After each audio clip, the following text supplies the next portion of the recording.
الحمد لله نحمده ونستعينه ونستغفره ونعوذ بالله من شرور أنفسنا ومن سيئات أعمالنا من يهده الله فلا مضل له ومن يضلل فلا هادي له أما بعد فأعوذ بالله من الشيطان الرجيم بسم الله الرحمن الرحيم هو الذي بعث في الأميين رسولا منهم يتلو عليهم آياته ويزكيهم ويعلمهم الكتاب والحكمة وإن كانوا من قبل لفي ضلال مبين صدق الله العظيم. درود پاک پڑھ لیجیے. اللهم صل على محمد وعلى آل محمد كما صليت على إبراهيم وعلى آل إبراهيم إنك حميد مجيد. اللهم بارك على محمد وعلى آل محمد كما باركت على إبراهيم وعلى آل إبراهيم إنك حميد مجيد. قابل صد احترام بزرگوں اور دوستوں، پردہ نشین ماں اور بہنوں،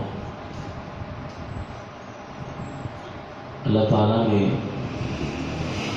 انبیاء علیہ السلام کی بعثت میں سے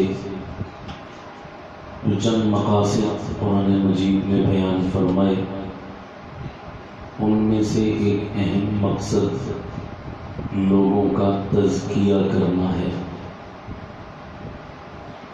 یہ تزکیہ کیا چیز ہے؟ پہلے اس کو سمجھ لیں. دو الفاظ ہم بولتے ہیں، سنتے ہیں، ایک ہے تصفیہ اور ایک ہے تزکیہ. تصفیہ کا لفظ صفائی سے نکلا ہے. صفائی کسے کہتے ہیں؟ مثال کے طور پر ایک شیشہ پڑا ہوا، ایک دو دن کمرے میں یوں ہی پڑا رہے، اس کے اوپر مٹی اور گرد کی ایک تہ جم جاتی ہے.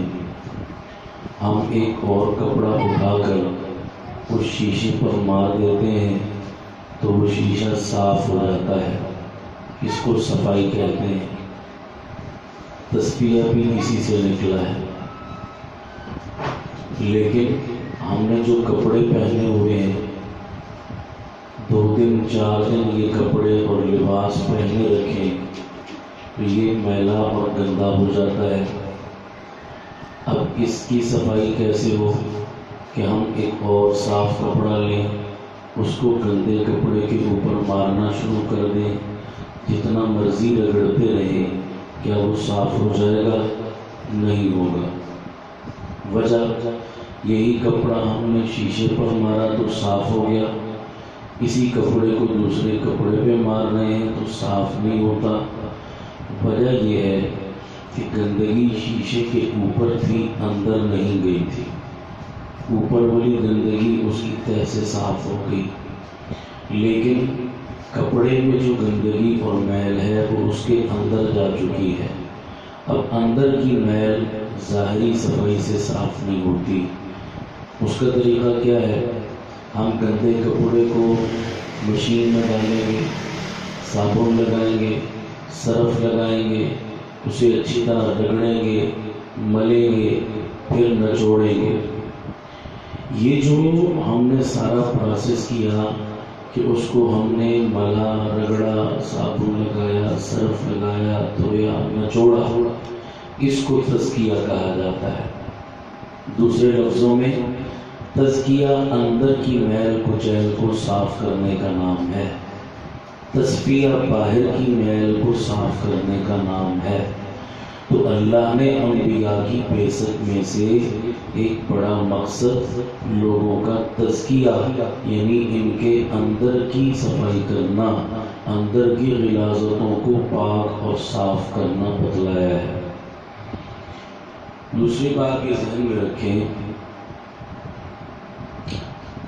ہمارے ملک کا کوئی باشندہ کسی دوسرے ملک میں اگر جائے تو اس کے لیے کچھ ضابطے اور قانون بنائے گئے ہیں، جہاں وہ اپنے دیگر قوائف اور کاغذات مکمل کرتا ہے وہاں اپنے ہیلتھ سرٹیفکیٹ کو بھی کلیئر کرواتا ہے، تب جا کے اسے کسی دوسرے ملک کا داخلہ اور اجازت ملتی ہے۔ اگر ایک بندہ ویزا بھی لے لے، پاسپورٹ بھی ہے، ٹکٹ بھی ہے، ساری چیزیں ہیں، لیکن اس کا ہیلتھ سرٹیفکیٹ اگر کلیئر نہیں ہے تو اگلے ملک میں اسے داخلے کی اجازت نہیں ملے گی۔ یا جیسے ہم حج پر جاتے ہیں تو حج پر جانے سے پہلے بھی اپنا میڈیکل چیک اپ کرواتے ہیں، کچھ ویکسین اور دوائیاں ہمیں کھلائی جاتی ہیں تاکہ ہم اس ملک کی آب و ہوا اور وہاں کے مزاج کے موافق اپنا مزاج بنا کر جائیں۔ یا اگر ہمیں کوئی بیماری اور کوئی ایسا مسئلہ ہمارے اپنے ملک میں درپیش ہے تو وہ وبا اور جراثیم لے کر ہم دوسرے ملک میں نہ جائیں۔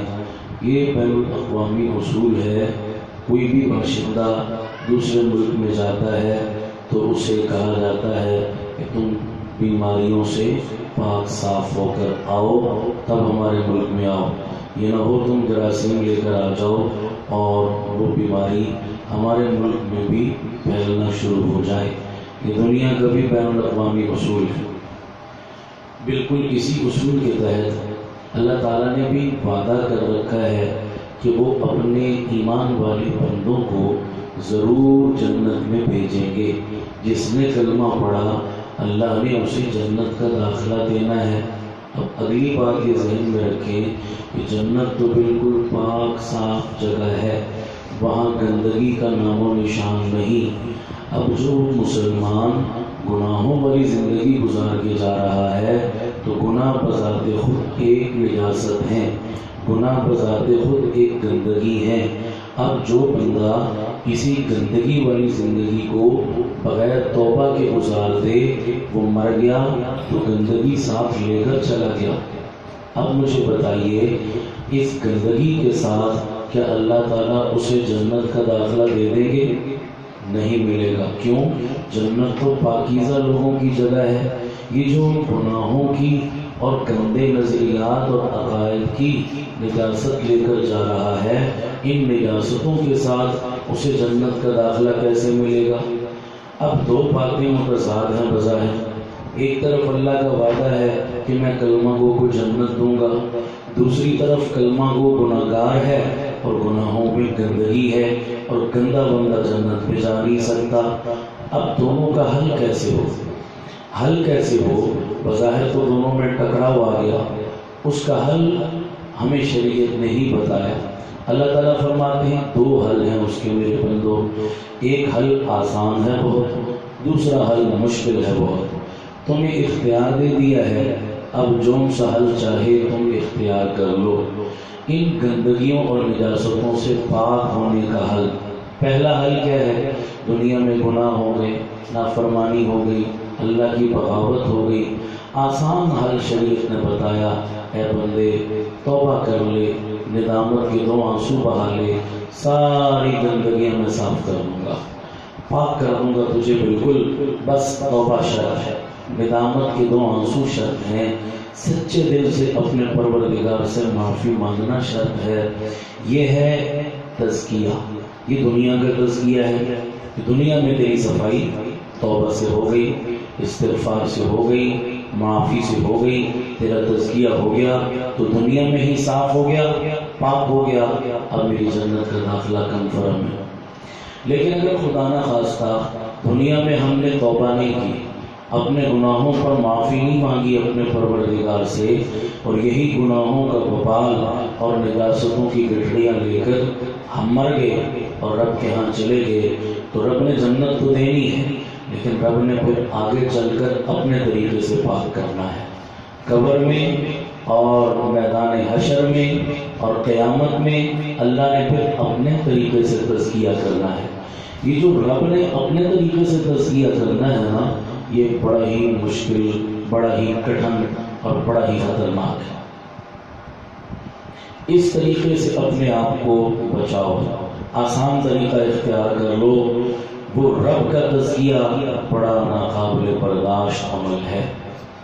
جو بندہ دنیا میں کلیئر ہو گیا تو بہت اچھا، اب جو کلیئر ہو کر نہیں گیا، بغیر توبہ کے مر گیا، چلا گیا اللہ کے ہاں، تو دیکھیے یہ روحانی مریض ہے۔ جیسے جسمانی مریض ہوتے ہیں نا، تو جسمانی مریض کے لیے بھی اس کا تزکیہ جسم کا ہوتا ہے، جسم کو جراثیم اور بیماریوں سے مختلف اینٹی بائیوٹک، مختلف دوائیاں، مختلف طریقہ علاج کے ذریعے اس کے وجود کو پاک کیا جاتا ہے۔ ایسے ہی گناہوں کا کوئی مریض رب کے ہاں چلا گیا تو اس کا طریقہ علاج کیا ہوگا؟ آپ ذرا موازنہ کیجئے، وہ تزکیہ کتنا سخت ہے۔ جیسے مثال کے طور پر کوئی چھوٹا موٹا مریض، نزلہ، زکام، کھانسی، ہلکا پھلکا کوئی مریض ہے، اگر اسے کوئی تکلیف ہو گئی، وہ اپنے محلے کی مقامی ڈسپینسری میں رجوع کرتا ہے۔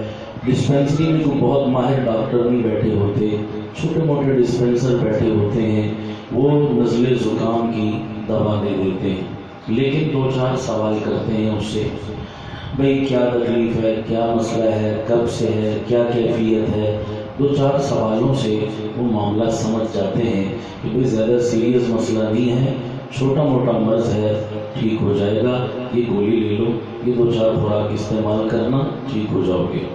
لیکن اگر 2-4 سوالوں کے بعد بھی وہ ڈسپینسر مطمئن نہ ہو تو وہ کہتا ہے جناب آپ سیریس مریض ہیں، آپ کا مرض چھوٹا نہیں ہے، لہذا آپ کا علاج ڈسپینسری میں نہیں ہوگا، آپ کسی بڑے ہسپتال میں چلے جائیں، کسی بڑے ڈاکٹر سے رجوع کریں، آپ کا مرض چھوٹا نہیں بڑا ہے، نیا نہیں پرانا ہے، ہلکا نہیں سیریس ہے، اس لیے آپ کسی بڑے ہسپتال میں رجوع کیجئے، یہاں آپ کا علاج ممکن نہیں۔ بالکل اسی طرح جب کوئی روحانی مریض بغیر توبہ کے چلا گیا، قبر میں پہنچا، قبر پہلی ڈسپینسری ہے، وہاں آ جاتے ہیں فرشتے، 3 سوال کرتے ہیں، 3 سوالوں سے مریض کے مرض کا اندازہ لگا لیتے ہیں، من ربو کا، من نبیوں کا، ما دینوں کا۔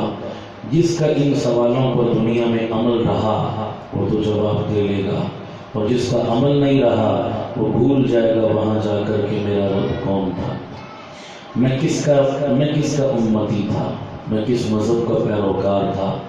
یہ جواب بڑے مشکل ہو جائیں گے اس کے لیے، تو وہ بھی اندازہ لگا لیں گے۔ بعض مریضوں کا وہیں علاج ہوتا ہے نا ڈسپینسری میں، تو قبر پہلی ڈسپینسری ہے علاج کے لیے۔ قبر میں پہنچا، چھوٹا مریض تھا، کوئی گناہ چھوٹے موٹے لگے ہوئے تھے، تو وہیں ٹریٹمنٹ ہو جائے گی اس کی۔ بعض مریضوں کا ان کی جو ہے نا وہ ایک مخصوص ٹمپریچر میں رکھ کے علاج کیا جاتا ہے، ایک مخصوص درجہ حرارت میں علاج کیا جاتا ہے۔ مثلاً ایک بندے کو نزلہ زکام ہو گیا تو ڈاکٹر کہتے ہیں جناب ٹھنڈ سے بچو، گرم کمرے میں رہو، ہیٹر لگا کے رکھا کرو، بستر میں لحاف میں رہا کرو، نزلہ بگڑ نہ جائے، بخار زیادہ نہ ہو جائے۔ تو بعض مریض ایسے ہوتے ہیں جن کو ایک مخصوص ٹمپریچر کی ضرورت ہوتی ہے، ٹمپریچر ہی سے ان کا علاج ہو جایا کرتا ہے۔ تو ایسے ابتدائی مریض کو قبر میں ٹمپریچر فراہم کرے، قبر میں بھی جہنم کی آگ جلا دی جائے گی، وہ جہنم کی آگ کا ٹمپریچر اسے پہنچایا جائے گا، وہاں اس کا یہ ٹمپریچر کے ذریعے علاج ہو رہا ہے۔ ابتدائی چھوٹی موٹی ٹریٹمنٹ وہیں شروع ہو گئی، وہیں سے اس کا کام بن گیا تو فبیہا۔ اگر خدا نہ خواستہ وہاں کی ٹریٹمنٹ بھی کافی نہ ہوئی تو پھر ڈسپینسر کہہ دیں گے کذالک العذاب والعذاب الآخرۃ اکبر، بھائی یہ آپ کے لیے چھوٹا عذاب تھا جو قبر میں ملا، چھوٹی ٹریٹمنٹ تھی، آخرت کا عذاب اس سے زیادہ سخت ہوگا آپ کے لیے، کیونکہ آپ سیریس مریض ہیں۔ بڑے ہسپتال میں جائیے آپ، بڑے ہسپتال کا نام ہے جہنم، بڑے ہسپتال کا نام ہے دوزخ، بڑے ڈاکٹر اور طبیب اعظم کا نام اللہ کی ذات ہے۔ آپ کو اللہ کے سامنے پیش ہونا پڑے گا، وہی ذات آپ کے علاج کو تجویز کرے گی آپ کے مرض کی نوعیت اور کیفیت کو دیکھ کر۔ اب یہ چھوٹی ڈسپینسری سے جہنم کے ہسپتال میں منتقل ہو چکا. تو آپ دیکھتے ہیں کہ جہنم کے ہسپتال جو دنیا کے ہسپتال ہیں ان میں بھی مریض کی کیٹیگری الگ الگ ہے، تو وارڈ بھی الگ الگ ہوتے ہیں. یہ ہڈیوں کا وارڈ ہے، یہ دل کا وارڈ ہے، یہ جناب فلاں مرض کا ہے، یہ فلاں مرض کا ہے. ہر ایک کے وارڈ اور شعبے الگ الگ ہوتے ہیں. جہنم کے ہسپتال کے بھی شعبے اور وارڈ الگ الگ ہوں گے. یہ شرابیوں کا طبقہ، یہ چوروں کا طبقہ، یہ زانیوں کا طبقہ، یہ مشرکوں کا طبقہ، یہ کافروں کا طبقہ، یہ منافقوں کا طبقہ. کیٹیگریاں الگ الگ جہنم میں ہیں. طبقات کے حساب سے جہنم میں ان کے الگ الگ وارڈ ہوں گے. پھر جیسا مریض ہوگا اسے اسی طرح کے وارڈ میں شفٹ کر دیا جائے گا. ہر طرح کا اللہ تعالیٰ قرآن میں کہتا ہے ان المنافقین فی الدرک الاسفل من النار. منافق جہنم کے سب سے نچلے طبقے میں ہوں گے، سب سے نچلے وارڈ میں ہوں گے، سب سے زیادہ اذیت ناک عذاب سے دوچار ہوں گے منافق. تو الگ الگ وارڈوں میں تقسیم کر دیا جائے گا مریضوں کو اپنے مرض کی نوعیت کے حساب سے. پھر اب باقاعدہ ٹریٹمنٹ شروع ہوئی. جب جہنم کے ہسپتال میں تزکیہ شروع ہوا تو پہلا کام کیا ہوتا ہے؟ جب مریض ہسپتال میں ایڈمٹ ہو جائے تو سب سے پہلے ہسپتال والے کہتے ہیں جناب اب آپ چونکہ ہمارے مریض بن چکے ہیں، ایڈمٹ ہو چکے ہیں، اب آپ کا اپنا لباس نہیں چلے گا. اب آپ کو ہسپتال والا لباس پہننا پڑے گا، مریضوں والا لباس پہننا پڑے گا.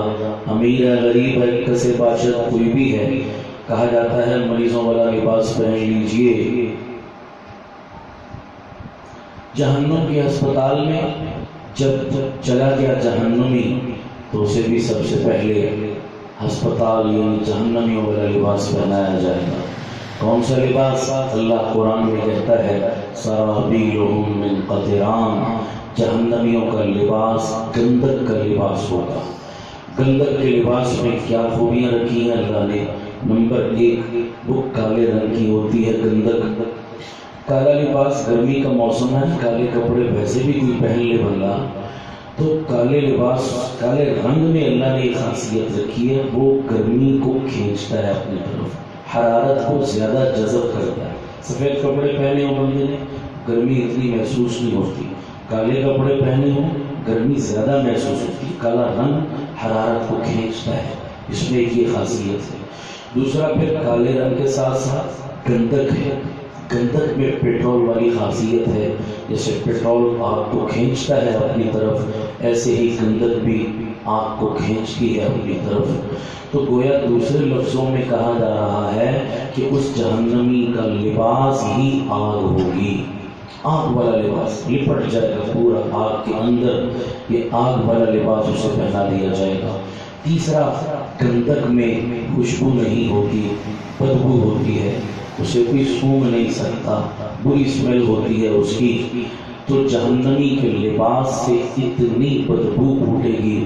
میرے نبی نے فرمایا اگر ہزاروں مردار ایک جگہ پر اکٹھے کر دیے جائیں ان کی لاشیں، ہزاروں مرداروں کے وجود سے اتنی بدبو نہیں پھوٹتی جتنی جہنمی کے لباس سے بدبو پھوٹے گی. ایک کتا گلی میں مرا ہوا ہو، پورا محلہ تعفن سے نڈھال ہو جاتا ہے، اس گلی میں سے گزرنا بدبو کی وجہ سے ممکن نہیں. ایک مردار چھوٹا سا کتا، جہاں ہزاروں مردار پڑے ہوں ان کی بدبو کا عالم کیا ہوگا؟ حضور نے فرمایا جہنمی کے لباس سے اس سے کئی گنا بڑھ کر بدبو ہوگی. یہ تو لباس اس کو پہنایا.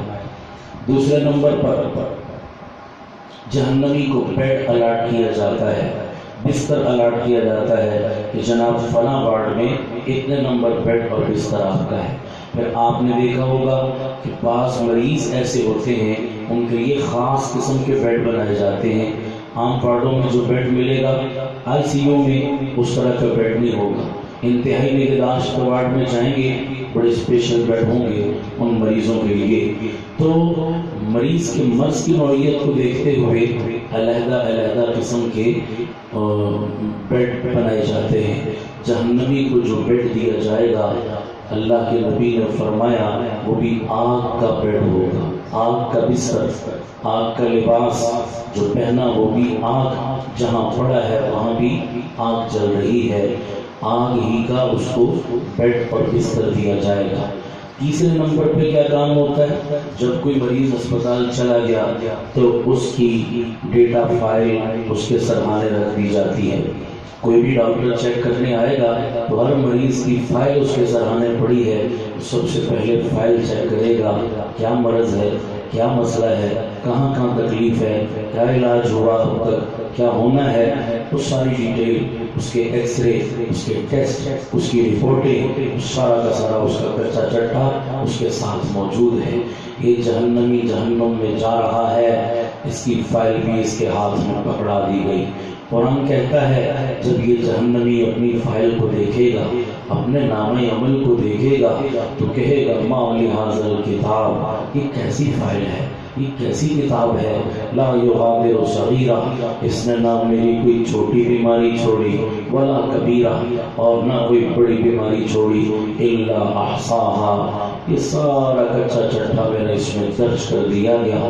اور بعض مریض ہیں ان کی زبانی کیفیت بھی فائل میں درج ہوتی ہے، ان کے ایکس رے رپورٹیں بھی ساتھ ہوتی ہیں، اندر کے فوٹو کھینچے ہوئے ہوتے ہیں۔ ایکس رے کیا ہے؟ انسان کے وجود کے اندر کا فوٹو ہے جو ایکس رے کی شکل میں آتا ہے۔ یہ ایکس رے رپورٹیں بھی ہماری ساتھ لگی ہوں گی۔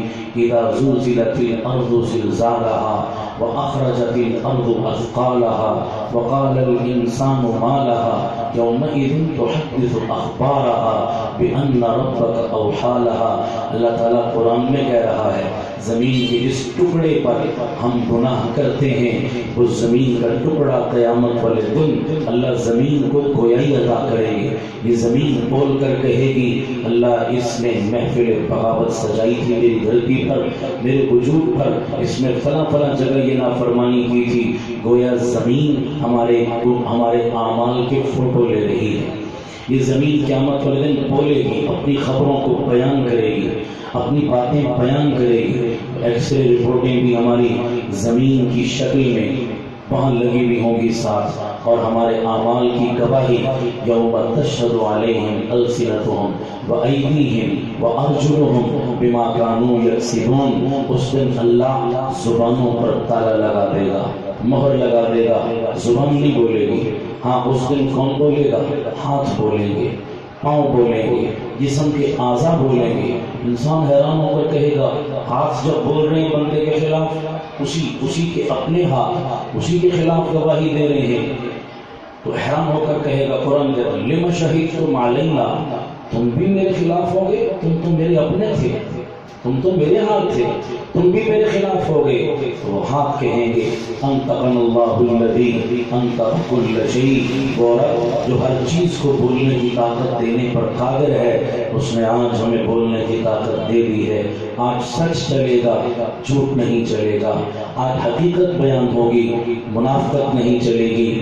آج سچائی کا سامنا کرو، آج حقیقت یہی ہے کہ ہم سے تم نے غلط کام لیا، صحیح کام نہیں لیا۔ ہاتھ بول کر کہہ رہے ہیں، پاؤں بول کر کہیں گے غلط استعمال کیا تم نے ہمارا، صحیح استعمال نہیں کیا۔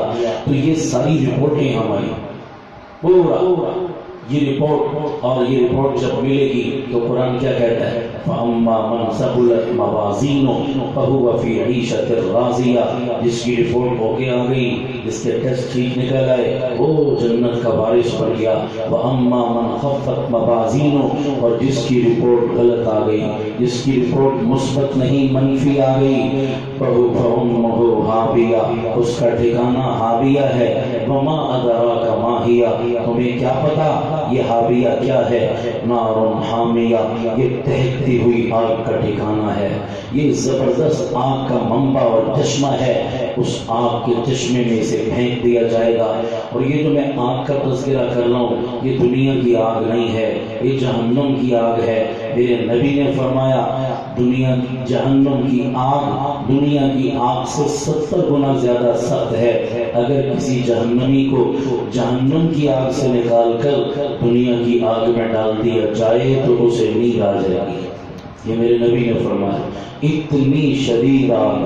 تو ذرا تصور کرو دنیا کی آگ ہم سے برداشت، آگ تو دور کی بات، اس کی تپش برداشت نہیں ہوتی۔ اس کی ہوا نہیں لگ سکتی ہمیں، گرم لو سے ہم ڈرتے ہیں، آگ کون برداشت کر سکتا ہے؟ پھر جہنم کی آگ، یہ تزکیہ ہو رہا ہے۔ اللہ کہتا ہے دنیا میں تم نے آسان تزکیہ نہیں کیا، اب یہ مشکل تزکیہ کرواؤ۔ صفائی تو میں نے کرنی ہے، گندگی میں تو دوست جنت میں ڈالوں گا نہیں، اپنے گناہوں کی سزا بھگتو تم۔ اب جناب اگلا کام کیا ہوتا ہے مریض کے لیے؟ جب بیڈ بھی الاٹ ہو گیا، بستر بھی مل گیا، لباس بھی مل گیا، فائل بھی آ گئی سرحانے، اب ٹریٹمنٹ شروع ہو رہی ہے، تو کہا جاتا ہے مریض کو جناب آپ کو پتہ ہے آپ مریض ہیں، لہذا آپ اپنی مرضی کا پی نہیں سکتے، وہی مشروب پیئیں گے جو ڈاکٹر کہے گا۔ سمجھ آ گئی؟ ایسا پانی نہیں پینا، فلاں چیز نہیں پینی، فلاں مشروب نہیں پینا، پابندیاں لگتی ہیں مریض پر، مریض اپنی مرضی نہیں کر سکتا۔ پانی ڈاکٹر جو کہے گا وہی پینا ہے۔ بعض مریضوں کو ابلا ہوا پانی پلایا جاتا ہے، بعضوں کو کئی دوائیاں ملا کر پلاتے ہیں، بعضوں کا پانی بند کر دیتے ہیں، صرف ڈرپ چل رہی ہوتی ہے ان کی، اسی کے ذریعے دوائیوں والا پانی ان کی رگوں کے ذریعے اندر جا رہا ہے، باقی منہ سے پانی پینے کی اجازت نہیں انہیں۔ پانی ہماری مرضی کا چلے گا، آپ کی مرضی نہیں چلے گی، آپ مریض ہیں۔ یہ جہنم کا مریض جہنم کے ہسپتال میں چلا گیا، اس کو پانی پلایا جائے گا۔ پہلی بات 70,000 سال تک یہ جہنمی چیخ و پکار کرے گا، اللہ پانی پانی پانی پانی، میں مر گیا، مجھے پانی چاہیے، مجھے پانی چاہیے، مجھے کھانا چاہیے۔ مریض کا نہ کھانا مرضی کا ہوتا ہے نہ پانی مرضی کا ہوتا ہے۔ اب یہ بھوکا ہوگا، بھوک کے لیے پکارے گا، اللہ کھانا چاہیے، مر رہا ہے، پیٹ میں کچھ نہیں ہے۔ ہزاروں سال گزریں گے تب جا کر کوئی اس کی پکار کو سنے گا، اچھا کھانا مانگ رہا ہے، دے دو کھانا بھائی، اس کو دے دو کھانا۔ کیا کھانا ہے مریض کا جہنم میں؟ اللہ کا قرآن کہہ رہا ہے ان شجرۃ الزقوم طعام الاثیم کالمہل یغلی فی البطون کغلی الحمیم۔ تھور کا درخت دیکھا ہے؟ تھور کا درخت، ایک اس میں سے جو سفید سا دودھ سا نکلتا ہے وہ زہریلا ہوتا ہے، نمبر 2 وہ انتہائی کڑوا ہوتا ہے، اور جناب نمبر 3 اس تھور کے ساتھ کانٹے لگے ہوتے ہیں۔ یہ دنیا کا تھور ہے، جہنم کا تھور اذیت میں اس سے کئی گنا بڑھ کر ہوگا۔ 70,000 سال کی بھوک کو مٹانے کے لیے جہنمی کو جو ڈش دی جائے گی کھانے میں وہ تھور کا درخت ہوگا۔ لیجئے جناب، دنیا میں خدا کے حکم کے خلاف کھایا، حرام کھایا، رشوت کا مال کھایا، سود کا مال کھایا، جو آیا حلق سے نیچے اونڈیلتے چلے گئے۔ دنیا میں تم نے حلال و حرام کی تمیز نہ کی، آج اس تھور سے تمہارا علاج کیا جائے گا، کھاؤ۔ اتنا بھوکا ہوگا، پتہ ہے کانٹے ہیں، زہر ہے، کڑواہٹ ہے، لیکن بھوک کی شدت اس کو مجبور کر دے گی، وہ کھائے گا۔ اب جب وہ ایک والا اس تھور کا لے کر منہ میں ڈالے گا، وہ کانٹے ہوں گے اس کے ساتھ، وہ حلق میں جا کے پھنس جائے گا اس میں۔ اب وہ والا نہ اگل سکتا ہے نہ نگل سکتا ہے، اب دگنی ہو گئی تکلیف، یا اللہ اب تو میں اور اذیت میں پڑ گیا، اس سے اچھا تھا میں نہیں کھاتا، یا اللہ مہربانی کر دے، پانی کا گھونٹ دے دے کہ میں یہ نوالا تو نیچے کر سکوں، پانی چاہیے، پانی پانی پانی۔ رو رہا ہے، چیخ رہا ہے، چلا رہا ہے، چھوٹا سا بھی حلق میں کوئی چیز پھنس جائے تو بندے کی کیا حالت ہوتی ہے؟ کس طرح مچھلی کی طرح تڑپتا ہے بندہ، نہ جی سکتا ہے نہ مر سکتا ہے۔ اندازہ کریں ذرا، گلے میں کانٹے پھنسے ہوئے ہیں، تڑپ رہا ہے، پانی پانی پانی پانی۔ اب پانی کیا ملے گا اس جہنمی کو؟ وہ بھی پرہیزی پانی۔ کون سا؟ قرآن کہتا ہے وَلَا طَعَامٌ إِلَّا مِنْ غِسْلِينٍ۔ یہ غسلین کیا ہے؟ قرآن جس کو کہہ رہا ہے غسلین، پیپ کو کہتے ہیں۔ جہنمی لوگ جہنم میں جو چلیں گے ان کے زخموں سے جو پیپ نکلے گا، وہ جہنمیوں کا پیپ ایک پیالے کی شکل میں جمع کیا جائے گا، جہنم کی آگ پہ اس پیالے کو گرم کیا جائے گا۔ جب وہ پیپ کھول، پیپ سے ویسے کتنی نفرت آدمی کو ہوتی ہے، بندہ دیکھنا نہیں چاہتا اس کی طرف، گھن آتی ہے۔ پھر کئی جہنمیوں کی پیپ ایک پیالے میں اکٹھی اور اس کو جہنم کی آگ پہ ابالا جائے گا۔ جب وہ کھولنے لگے گا پیالہ، اسے کہا جائے گا لیجیے، دنیا میں شراب پیتے تھے، دنیا میں جن چیزوں کے پینے سے میں نے منع کر رکھا تھا، مزے لے لے کر، دکھا دکھا کر، بتا بتا کر پیتے تھے، لو آج اس کے ذریعے تمہیں پاک کیا جائے گا، پیو پیو پیو اس کو۔ بدبو کے بھوکے اٹھیں گے، ابل رہی ہے وہ پیپ، لیکن اتنا پیاسا ہوگا اس ابلتی ہوئی بدبودار پیپ کے پیالے کو بھی منہ کے قریب لے آئے گا۔ اب آگے حدیث کے الفاظ سنیے، اللہ کے نبی نے فرمایا جب وہ جہنمی وہ پیپ کا پیالہ اپنے لبوں کے قریب کرے گا، ہونٹوں کے قریب کرے گا، ہونٹ کے ساتھ وہ پیالہ ٹچ ہوگا، میرے نبی کا فرمان کہ اس کی شدت اور حرارت کی وجہ سے نچلا ہونٹ سوج کر ناک سے نیچے لٹک جائے گا، اس قدر شدید گرم ہوگا وہ پیالہ جہنم کی آگ پہ پکا ہوا، اور اوپر کا ہونٹ میرے نبی نے فرمایا سوج کر پیٹ کے پیچھے جا لگے گا، اتنا سوج جائے گا ایسے پیٹ کے پیچھے جا لگے گا، لیکن اتنا پیاسا ہوگا پھر بھی وہ گھونٹ نیچے اونڈیلے گا پیپ کا۔ جب وہ ایک گھونٹ اندر جائے گا حلق سے، میرے نبی نے فرمایا اس کے پیٹ کی ساری انتڑیاں اور پیٹ کا سارا نظام گل کر پیشاب کے ذریعے بہ جائے گا، پیشاب کے راستے سے۔ یہ ہے پانی، یہ ہے جہنمی کا کھانا، یہ ہے جہنمی کا لباس۔ بعض مریض ایسے ہوتے ہیں جن کو ڈی ہائیڈریشن ہو جاتی ہے، تو اسپتال میں جب جاتے ہیں تو ڈاکٹر کہتے ہیں ان کو بیڈ پر لٹاؤ اور ان کو ڈرپ لگا دو، ڈرپ چڑھا دو ان کو، جناب اس کو ڈی ہائیڈریشن ہو گئی ہے، تو رگوں میں ڈرپ لگائی جاتی ہے۔ اب رگ کے ذریعے جو دوا جا رہی ہے وہ پورے خون کے ساتھ وجود کا حصہ بن رہی ہے، پورے وجود کو وہ ٹریٹ کر رہی ہوتی ہے، جو رگوں کے ذریعے دوا اندر منتقل ہو رہی ہے۔ بعض مریضوں کو جہنم کے ہسپتال میں بھی ڈرپ لگائی جائے گی۔ کون سی ڈرپ لگے گی؟ اللہ اکبر! میرے نبی نے فرمایا جہنمی کا قد اللہ قیامت والے دن 60 فٹ لمبا کر دیں گے، 60 فٹ لمبا، تاکہ اس کے وجود کو زیادہ سے زیادہ عذاب دیا جا سکے۔ 60 ہاتھ لمبا قد ہوگا جہنمی کا۔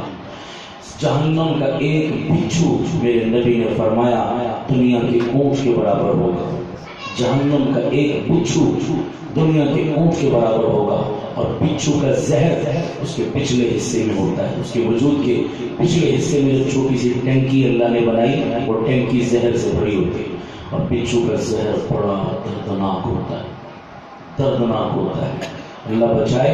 لیکن اگر کسی کو کبھی بچھو نے کاٹا ہو تو آپ اس سے پوچھئے اس کے درد کی کیفیت، جسم کا رواں رواں بال بال درد کی شدت سے تڑپ جاتا ہے۔ یہ دنیا کے بچھو کا حال ہے، چھوٹا سا بچھو درد سے تڑپا دیتا ہے، اتنا ختم۔ ایک بھیڑ، چھوٹی سی بھیڑ کاٹ لیا کسی کو تو دیکھو درد کی کیا حالت ہوتی ہے بندے کی۔ تو بچھو کے زہر میں اللہ نے یہ تاثیر رکھی ہے کہ اس کا درد بڑا دردناک درد ہوتا ہے اس کا۔ اونٹ کے برابر بچھو، اور اس کے پیچھے دمبا دیکھا ہے آپ نے، دمبے کی چکی ہوتی ہے جو پیچھے، جتنی بڑی دمبے کی چکی ہے اتنی بڑی جہنم کے بچھو کی چکی ہوگی جس میں زہر بھرا ہوا ہوگا، وہ ٹینکی فل۔ ایسے کئی بچھو جہنمی کے وجود پہ مسلط کر دیے جائیں گے۔ سانپ، ایک سانپ جہنم کا، اس کے ناخن، اس کے جو ہے وہ جو ہے اس کا زہر اتنا خطرناک، اس سانپ کا ہاتھ ہوں گے، سانپ کے آگے ناخن لٹکے ہوئے ہوں گے، اور وہ ناخن اتنے لمبے ہوں گے، حدیث میں آتا ہے پورا دن بندہ چلتا رہے تو ناخن کی مسافت ختم نہیں ہوگی، اتنے نوکیلے ناخن اس کے ہوں گے، اور انتہائی ڈراؤنے سانپ، اچھے وہ سانپ، وہ بچھو اس جہنمی پر مسلط کر دیے جائیں گے۔ وہ کہاں ڈسیں گے اس کو؟ اس کے رگوں میں، یہ ڈرپ لگ گئی ہے زہر کی، رگوں میں ڈسیں گے۔ کن کو ڈسیں گے؟ زانی کو، زنا کرنے والے کو، بدکار کو رگوں میں ٹنگ ماریں گے، پورے وجود کی رگوں میں، اور وہ ٹنگ، وہ زہر رگوں کے خون کے ساتھ وجود پورے میں سرایت کرے گا، رواں رواں بال بال چیخنے لگے گا درد کی شدت کی وجہ سے۔ اللہ کہیں گے اے میرے بندے تو دنیا میں بدکار تھا، اپنی بدکاری کے ذریعے اپنے وجود کو مزہ دیتا تھا، آج میرے عذاب کے ذریعے اپنے وجود کی تکلیف کا مزہ بھی چکھ، یہ زہر کی اذیت کا مزہ بھی چکھ۔ دنیا میں بدکار لوگ۔ میرے نبی پاک صلی اللہ علیہ وسلم جب معراج کے سفر پر تشریف لے گئے، اللہ نے جنت بھی دکھائی، دوزخ بھی دکھائی، لمبا واقعہ ہے، حضور نے واپس آ کر بیان کیا۔ اللہ کے نبی نے فرمایا میں نے دوزخ میں دیکھا عورتوں کو ایک بات حضور نے یہ فرمائی کہ میں بڑی کثرت سے عورتوں کو جہنم میں جاتے ہوئے دیکھ کے آیا ہوں۔ اللہ کے نبی نے فرمایا میں بڑی کثرت سے عورتوں کو جہنم میں جاتے ہوئے دیکھ کے آیا ہوں۔ صحابہ نے پوچھا یا رسول اللہ اس کی وجہ کیا ہے؟ اس کی وجہ کیا ہے؟ کہا اپنے خامدوں کی نافرمان ہوتی ہے۔ میرے نبی نے وجہ بیان کی، اپنے خامدوں کی نافرمان ہوتی ہیں، ناشکری ہوتی ہیں۔ اس لیے خامد کا رتبہ میرے نبی نے کیا بتایا بیوی کو؟ صحابہ آئے حضور کی خدمت میں، یا رسول اللہ ہمارا جی چاہتا ہے ہم آپ کو سجدہ تعظیمی کیا کریں، عبادت کا سجدہ تو اللہ کو کرتے ہیں، ادب کا سجدہ آپ کو کریں۔ یہ دنیا کے بادشاہ، ان کی آپ کے مقابلے میں کیا اوقات ہے؟ ان بادشاہوں کے دربار میں جب درباری آتے ہیں ان کے سامنے احتراماً جھکتے ہیں، یا رسول اللہ آپ کا درجہ تو خدا کے بعد ہے، بہت بڑا مقام، ہمارا جی چاہتا ہے ہم آپ کے سامنے جھکا کریں ادباً احتراماً۔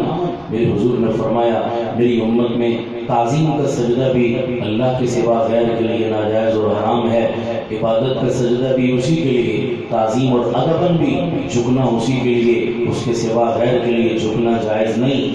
اگر میری امت میں تعظیم کا سجدہ اللہ کے سوا غیر کے لیے اس کی اجازت ہوتی تو میں بیویوں کو حکم کرتا کہ وہ اپنے خامدوں کو سجدہ کیا کریں۔ اس حدیث سے اندازہ لگا لیں کہ خامد کا کیا مقام ہے، بیوی کو سمجھنا چاہیے۔ میرے نبی نے فرمایا کثرت سے جہنم میں جانے کا ایک سبب حضور نے یہ بھی بتایا اپنے خامدوں کی نافرمان ہے۔ جس عورت کا خامد اس سے ناراض ہے اس کی نماز خدا قبول نہیں کرتا، اس کا روزہ خدا قبول نہیں کرتا، اس کی عبادت خدا قبول نہیں کرتا جب تک وہ اپنے خامد کو خدمت کے ذریعے راضی نہ کر لے۔ یہ خطرناک بات ہے۔ خامد پر بھی حقوق عائد کیے ہیں شریعت میں، لیکن زیادہ خواتین ہیں، میں اس لیے یہ بات کر رہا ہوں۔ خامد سے متعلق الگ حقوق ہیں جو شریعت نے بڑی تفصیل سے ہمیں بتائے اور ہماری رہنمائی کی۔ خیر اللہ کے نبی نے فرمایا میں دوزخ کے ایک مقام کو میں نے دیکھا، بعض عورتوں کو زنجیروں کے ساتھ سر کے بالوں سے جکڑا گیا ہے، زنجیروں کے ساتھ ان کے بال باندھے گئے اور نیچے آگ جل رہی ہے، اس کے اوپر سر کے بالوں سے انہیں لٹکا دیا گیا ہے۔ ایسے بھونا جا رہا ہے جیسے چرغا پکایا جاتا ہے نا، نیچے آگ جلاتے ہیں اور اوپر مرغے کو سیخوں کے اندر لٹکا دیتے ہیں، وہ چرغا اس آگ کے اوپر بھونتا ہے۔ ایسے عورتوں کو جہنم کی آگ پہ بھونا جا رہا ہے، بھونا جا رہا ہے۔ میں نے جبرائیل سے پوچھا جبرائیل یہ کون عورتیں ہیں، یہ کون عورتیں ہیں جنہیں بھونا جا رہا ہے جہنم کی آگ پہ؟ عرض کیا یا رسول اللہ یہ آپ کی امت کی وہ عورتیں ہیں جو ننگے سر بازاروں میں پھرا کرتی تھی، یہی بال کھول کے لوگوں کو دکھا رہی ہے آج کی عورت اپنی زینت، انہی بالوں کو جہنم کے اندر زنجیروں سے جکڑا جائے گا۔ میری ماں بہن اپنے ہاتھوں سے اپنے لیے کیوں گڑھا کھود رہی ہے، کیوں جہنم کا وبال جمع کر رہی ہے؟ اللہ کی بندی آج کتنی خواتین ہیں انہیں کہو پردے میں آؤ، پردے میں آؤ، اس میں تمہاری عزت ہے، اس میں تمہاری حفاظت ہے، اس میں اللہ رسول کی رضا ہے، اس میں تمہاری جنت چھپی ہے، اس پردے کو ہلکا نہ سمجھو۔ آج کی ماں بہن کیا کہتی ہے کہ میں پردہ کر لوں، میں نقاب اوڑھ لوں، میرا دم گھٹتا ہے، میرا دم گھٹتا ہے، میری سانس رکتی ہے، مجھے نہیں کیا جاتا پردہ وردہ۔ اللہ کی بندی ذرا سوچ، آج چھوٹے سے باریک سے پردے میں، باریک سے نقاب میں تیرا دم گھٹتا ہے تو سوچ قبر کی منو مٹی کے نیچے جب تجھے دبایا جائے گا اس وقت تیرے دم کا کیا حال ہوگا، اس وقت کہاں سے تجھے نجات ملے گی، کون چھڑائے گا تجھے وہاں کی چیخ و پکار سے اور وہاں کے دم گھٹنے کی کیفیت سے۔ آج چھوٹے سے نقاب کی تکلیف کو برداشت کر لے، اللہ منو مٹی کے نیچے کی تکلیف سے نجات دے دے گا، اللہ آخرت کی تکلیف سے نجات دے دے گا، اللہ جہنم کی اس گھٹن سے نجات دے دے گا جس گھٹن کا دنیا کی گھٹن تصور بھی نہیں کر سکتی۔ تو پردے میں عزت ہے میری ماں بہنوں، پردے میں اللہ نے وقار رکھا ہے، پردے میں اللہ نے عروج رکھا ہے۔ دنیا کی عزت بھی ہے، آخرت کی عزت بھی ہے۔ مجھے دنیا میں کوئی عورت ایسی بتا دو، کوئی عورت ایسی بتا دو جو کہہ دے کہ میں نے پردہ شروع کیا، پردے کی وجہ سے میں خاندان اور معاشرے میں ذلیل ہو گئی، میری عزت میں کمی ہو گئی۔ میں چیلنج کر کے کہتا ہوں مجھے کسی ایک عورت کا نام بتا دو پردے کی وجہ بنی ہو اس کی ذلت اور رسوائی کی، پردہ ذریعہ بنا ہو۔ مجھے کوئی ایک مرد بتا دو، ایک مرد میں چیلنج کر کے کہتا ہوں کہ جو کہے کہ میں نے داڑھی رکھی، نبی کی سنت رکھی اور داڑھی کی وجہ سے میں ذلیل ہو گیا ہوں، میری عزت میں کمی ہو گئی ہے، اپنے کسی اور کرتوت کی وجہ سے ذلت مقدر بنی ہو تو الگ بات ہے، داڑھی میں میرے رب نے مومن مرد کے لیے عزت ہے، عزت ہے، عزت ہے، عزت ہے، اتنی عزت ہے تم سوچ نہیں سکتے۔ معاشرے میں نہیں دیکھتے جس کے چہرے پہ سنت رسول ہو، جس کے چہرے پہ سنت رسول ہو، چاہے وہ جاہل سے جاہل آدمی ہی کیوں نہ ہو، لیکن چار بندوں میں جب وہ آ جائے لوگ اٹھ کے کھڑے ہو جاتے ہیں، نہیں کھڑے ہو جاتے، لوگ اپنی نشست چھوڑ دیتے ہیں، کرسی چھوڑ دیتے ہیں، گاڑی میں بس میں گاڑی والا سوار ہو جائے لوگ اٹھ کے کھڑے ہو جاتے ہیں، جناب آپ یہاں آ جائیے، آپ میری جگہ پہ بیٹھ جائیے۔ بتائیے یہ عزت نہیں تو اور کیا ہے؟ انسان بغیر داڑھی کے 100 گناہ کرتا ہے، اگر داڑھی رکھ کے 70% گناہ خود بخود چھوٹ جاتے ہیں۔ 70% گناہ داڑھی چھڑوا دیتی ہے۔ کیوں؟ چہرے پہ سنت رسول ہو، دل میں گناہ کا خیال آئے تو ضمیر ملامت کرتا ہے، وہ ظالم کدھر جا رہا ہے، داڑھی رکھی ہوئی ہے، سنت رسول رکھی ہوئی ہے، گناہ کی محفل میں جا رہا ہے، لوگ دیکھیں گے تو کیا کہیں گے، لوگ دیکھیں گے تو کیا کہیں گے، ضمیر ملامت کر کے چھوڑو یار، نہیں جاتا، نہیں جاتا، یہ دیکھو داڑھی رکھی ہوئی ہے، میں غلط کام کروں گا تو کتنی بدنامی ہوگی، لوگ کیا کہیں گے، رک جاتا نہیں رک جاتا۔ بغیر داڑھی کے ہو سکتا ہے بے تکلف وہ کام کر لیتا، لیکن داڑھی اس کے راستے کی رکاوٹ بن گئی۔ داڑھی نے اس کو حیا اور احساس دلایا کہ بابا تیرے چہرے پہ کیا ہے اور تیرا عمل کیا ہے، رک جا، یہ غلط کام نہ کر۔ 100 میں سے 70 گناہ داڑھی چھڑوا دیتی ہے، 30% گناہ خود ہمت کر کے چھوڑ لو، اللہ تمہیں جنت کا وارث بنا دے گا۔ میری ماں بہنوں، کئی برائیوں سے بچ جاؤ گی، برقعے کی پناہ میں آ جاؤ۔ درجنوں گناہ برقع چھڑوا دیتا ہے، پردہ چھڑوا دیتا ہے۔ حیا بہت بڑی دولت ہے، جس بچی میں حیا ہے سمجھو اس کے پاس اللہ نے بہت بڑی دولت اس کی گود میں ڈال دی۔ حیا سے جس قوم میں حیا نکل جائے اس قوم کو تباہ و برباد ہونے سے کوئی نہیں بچا سکتا۔ سابقہ امتوں میں سے کئی امتوں کا نشان اللہ نے صفحہ ہستی سے مٹا دیا۔ بنیادی سبب اس قوم میں بے حیائی کا مرض عام ہو چکا تھا، زنا کا مرض عام ہو چکا تھا۔ جہاں بے پردگی ہوگی وہاں زنا ہوگا، جہاں گانا باجا ہوگا وہاں زنا ہوگا۔ یہ ہو نہیں سکتا، بے پردگی ہو اور بدکاری نہ ہو نہیں سکتا، ہو نہیں سکتا۔ آگ ہو حرارت نہ ہو نہیں سکتا، سورج ہو روشنی نہ ہو نہیں سکتا، برف ہو ٹھنڈک نہ ہو نہیں سکتا، بے پردگی ہو بدکاری نہ ہو نہیں سکتا، ہو نہیں سکتا، ہو نہیں سکتا۔ یہ لکھ لو، حقائق سے آنکھیں نہیں چرانی چاہیے، یہ سچائی ہے اس زمانے کی، سچائی ہے۔ میرے نبی نے فرمایا گانا زنا کا منتر ہے، گانا زنا کا منتر ہے، میرے نبی نے فرمایا۔ بتاؤ جس چیز کا منتر پڑا جائے وہ چیز وجود میں آتی ہے نہیں آتی؟ آج کون سا گھر ہے جو گانے کی لعنت سے پاک ہے؟ کون سا گھر ہے جو پاک ہے؟ معذرت کے ساتھ میرے الفاظ سخت ہیں، میں معاشرے میں گھومتا ہوں، میں اسی معاشرے کا حصہ ہوں، لوگوں کو واسطہ رہتا ہے مجھ سے، میں پورے ملک میں جاتا ہوں، اس بنا پر میں پوری ذمہ داری سے یہ بات کہہ رہا ہوں۔ زنا اور بدکاری یہ ایسا عنصر ہے کہ جس کے جراثیم ہر دوسرے گھر میں پھیل چکے ہیں۔ بولو ایسا ہے یا نہیں ہے؟ ہر دوسرے گھر میں، اللہ ماشاءاللہ کو گھر اس سے بچا ہوا ہو۔ یہ الگ بات ہے کہ لوگ بیان نہیں کرتے، کیوں؟ شرمندگی ہے، چیز ایسی ہے جس کو دوسروں کے سامنے بتایا نہیں جا سکتا، لیکن بھگت رہے ہیں، ایسا بھگت رہے ہیں، ایسا بھگت رہے ہیں۔ گھر گھر میں آگ لگی ہوئی ہے، وجہ وہ بابا 24 گھنٹے میں سے 20 گھنٹے تو گھر میں کنجروں کے ناچ گانے چلتے ہیں، بےہودہ فلمیں اور ڈرامے چلتے ہیں، گھر گھر تو دور کی بات رہی بابا، اب تو ساری دنیا کی یہ لعنتیں جیبوں میں آ گئی، موبائل میں آ گئی ہیں، اب تو ٹی وی کی ضرورت نہیں ہے کسی کو، ہر جیب میں یہ لعنت موجود ہے۔ کتنے نوجوان ہیں دیکھ لو موبائل اٹھا کر ان کے کیا کچھ بھرا ہوا اس کے اندر، بیان نہیں کیا جا سکتا اس کو الفاظ میں۔ مردوں کا بھی یہی حال، عورتوں کا بھی یہی حال۔ جوان بچیاں کس رستے پر جا رہی ہیں مجھے بیان کرنے کی ضرورت نہیں، میں پھر اپنا جملہ میں اکثر دہرایا کرتا ہوں یہ جملہ، بڑا حوصلہ ہے ان والدین کا، بڑا جگر ہے ان والدین کا، بڑی ہمت ہے ان والدین کی جو اپنے جوان بیٹوں اور بیٹیوں کے ہاتھ میں موبائل پکڑا دیتے ہیں۔ میرے جملے کو دل پر لکھو، بڑا حوصلہ ہے ان والدین کا جو اپنے جوان بیٹوں اور بیٹیوں کے ہاتھ میں اپنے ہاتھ سے موبائل پکڑا دیتے ہیں۔ ہمارے معاشرے کا سب سے بڑا دہشت گرد، ہمارے معاشرے میں سب سے زیادہ عزتوں کا لٹیرا، ہمارے معاشرے میں سب سے زیادہ بے حیائی کو فروغ دینے والا، ہماری بچیوں کے سر سے دوپٹے چھیننے والا، گھر گھر میں بدکاری کو عام کرنے والا، سب سے بڑا مجرم اس دور میں موبائل ہے، اس کے علاوہ اور کوئی نہیں۔ بولو صحیح کہہ رہا ہوں نہیں کہہ رہا؟ ہر برائی کا کھلا تلاش کرو، آپ پیچھے یہ موبائل کھڑا آپ کو نظر آئے گا، ہر برائی کا کھلا تلاش کرو۔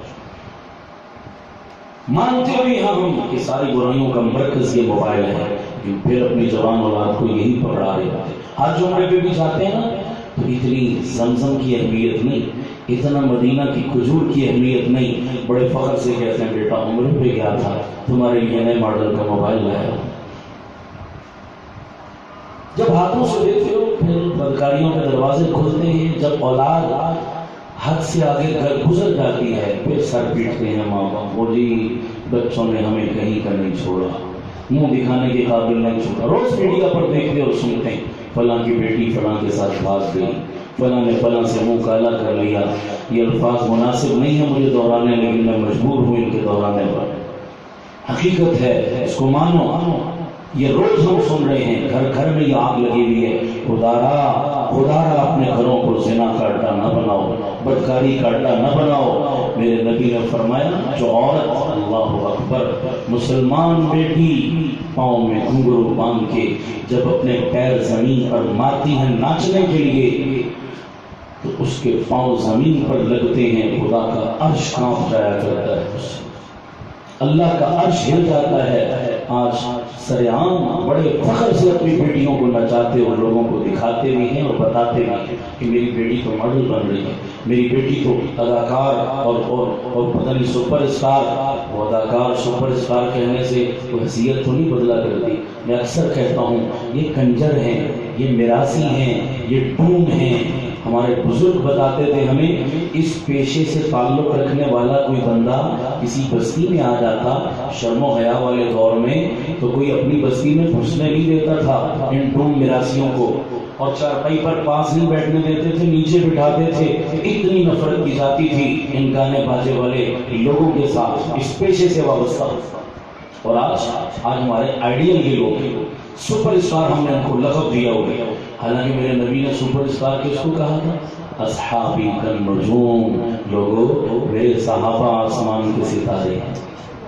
اسٹار تو صحابہ کو کہا گیا، آئیڈیل تو وہ تھے ہمارے لیے، وہ ہمارا ماضی، سلطان ٹیپو، سلطان ایوبی، محمد ابن قاسم، یوسف ابن تاشفی، طارق ابن زیاد، خالد ابن ولید، یہ تھے ہمارے ہیرو، یہ تھے ہمارے سپر اسٹار۔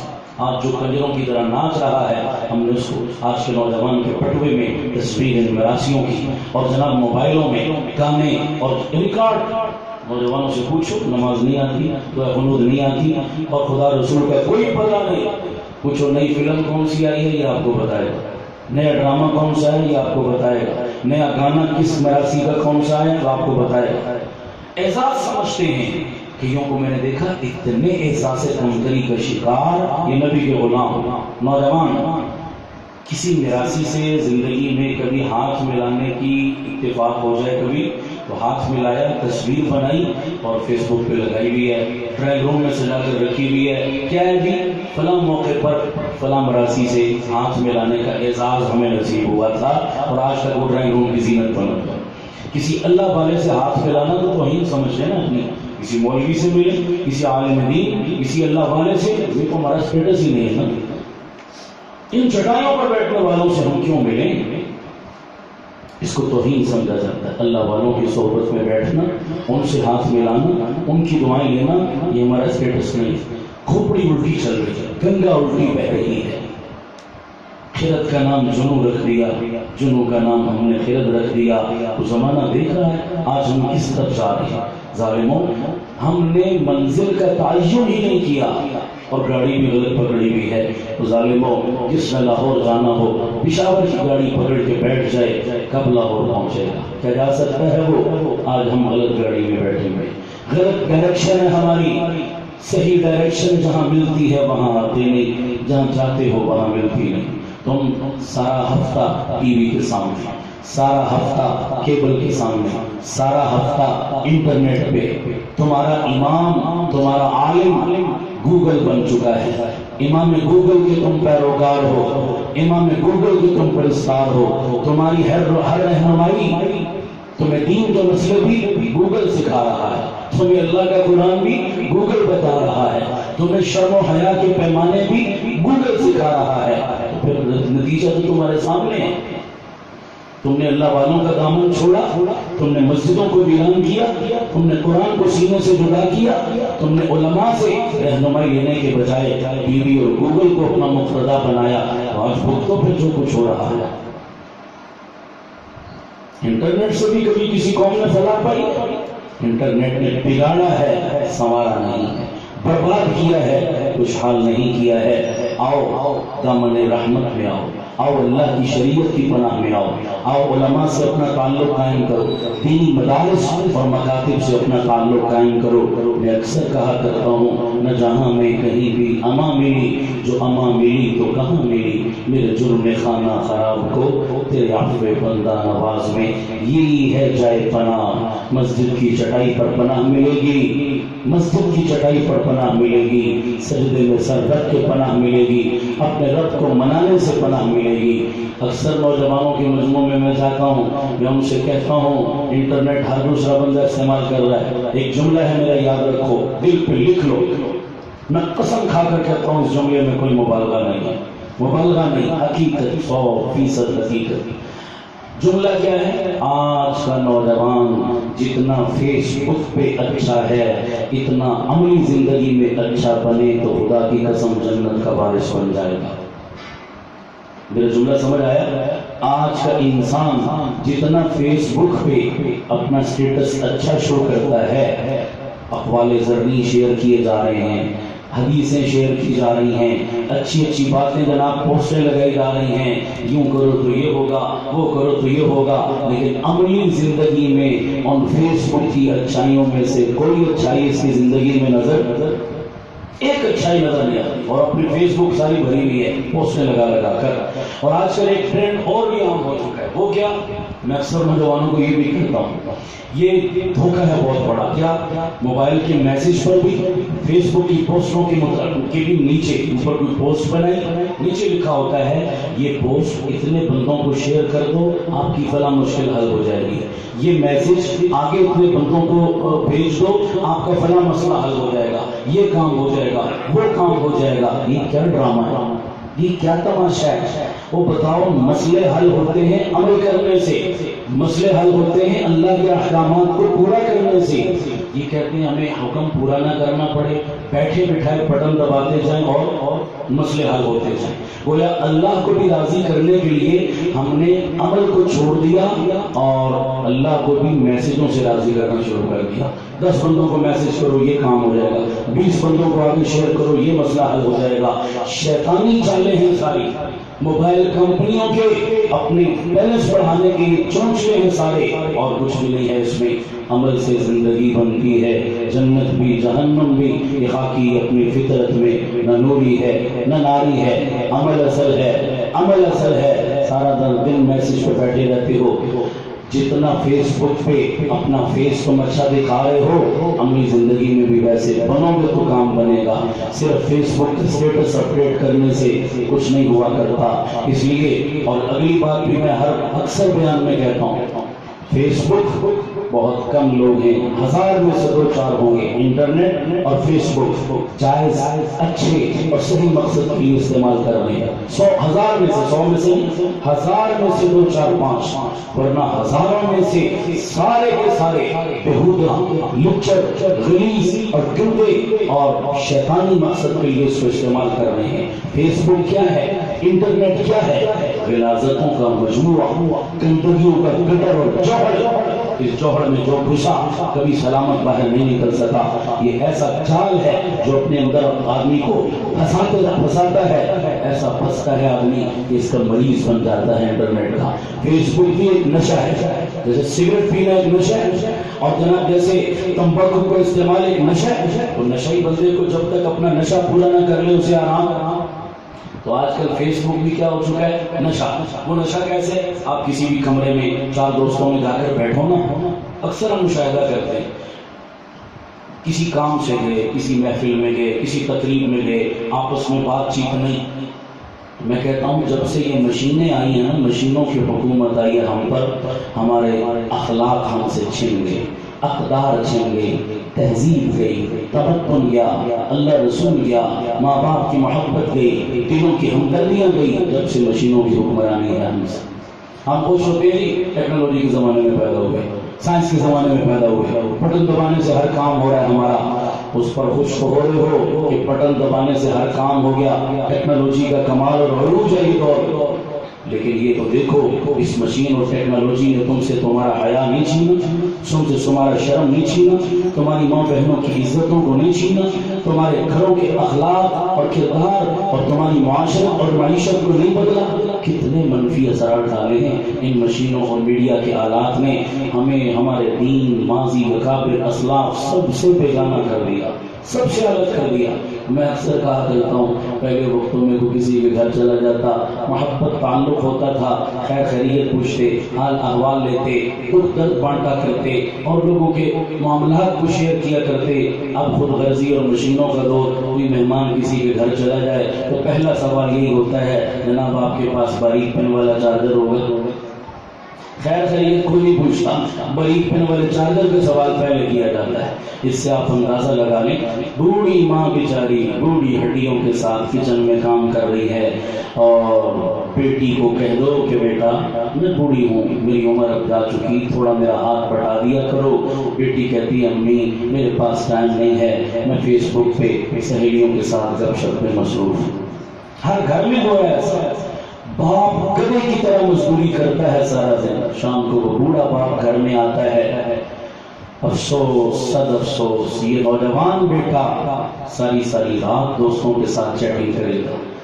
میں کتنے نوجوانوں کو ملا، میں نے دیکھا، دوست ہیں نا ہمارے یار ہیں، تو ایک دن بھی فیس بک ہمارے دوست کی بند ہو نا، ایک دن بھی وہ فیس بک پہ آن لائن نہ ہو، فوراً فون کرتے ہیں، میسج کرتے ہیں، یار کیا بات ہے، فیس بک کیوں آف جا رہی ہے تمہاری، آج رات تو آج میسج کیوں نہیں آیا تیرا، 2 دن سے تیرا فون بند جا رہا ہے، گھر پہنچ جاتے ہیں اس کے، خیر تو ہے، 2 دن سے تیرا فون بند کیوں ہے، تیرا میسج کیوں نہیں آیا، یار میں بور ہو رہا ہوں 2 دن سے، اگلے دن